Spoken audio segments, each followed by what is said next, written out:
Hi, my name is Andrew Lindeman. Today I want to talk about chapter 22 in our textbook, pages 712 through 742, imagery and symbol. And I want to touch on all the topics I'm going to talk about and then we'll start.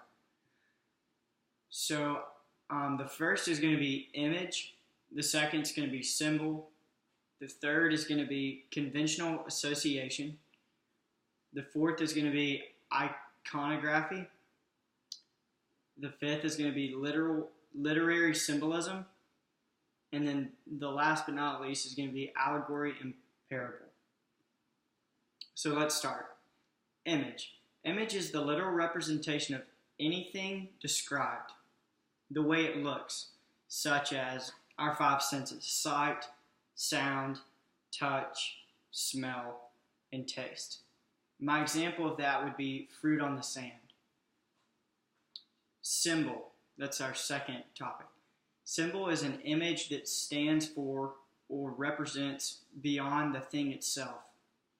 My example would be a rose, because you can give a rose to someone you like, or you can give a rose because it's Valentine's Day. There's many different symbols that you can give a rose for.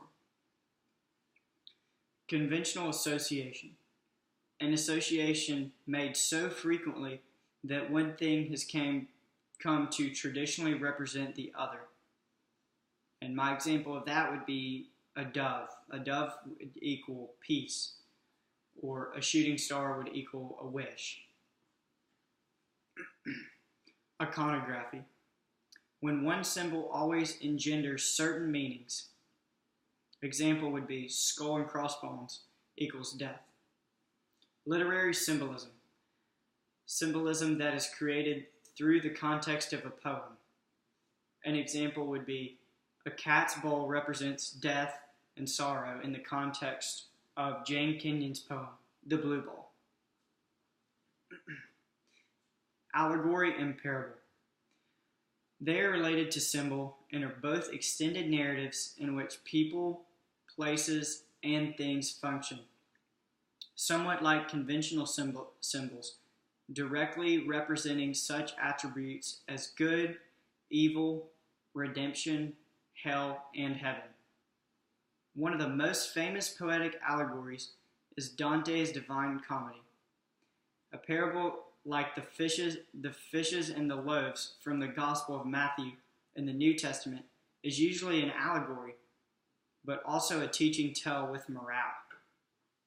My example is on page 725, the anecdote of the jar. The jar stands for human order and the drive to arrange things according to pattern.